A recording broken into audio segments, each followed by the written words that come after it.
விவசாயிகள் கதை ரொம்ப மோசமாக இருக்குது. நெல்லை போட்டோமா, பயிர் பண்ணோமா, நெல் விளைஞ்சிதா, நெல் விளைஞ்சதில் ஒன்றும் பெருசாக லாபம் இல்லை. இருந்தாலும் இப்போ நம்ம டெல்டா பகுதியெல்லாம் பார்த்திங்கன்னா களிமண் சாயில் மண், அதனால் நெல் தான் பயிரிட முடியும். வேறு எதுவும் அவங்க செய்ய முடியாது பாவம்.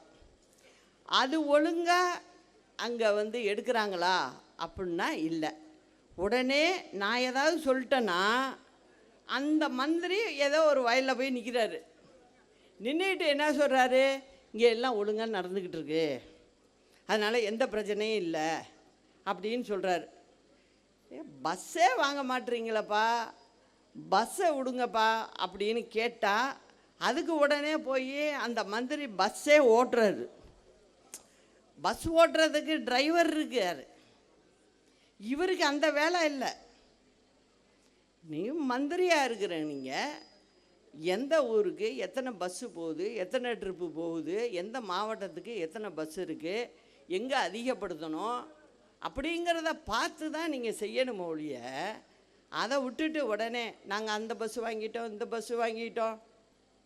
அதாவது அவங்க சொல்கிற கதை எப்படி இருக்குன்னா, சாப்பாட்டுக்கு வழி இல்லைங்கிறப்ப ஒரு பழைய சாதம் அந்த பசிக்கிற நேரத்தில் கொடுத்தீங்கன்னா போகும்.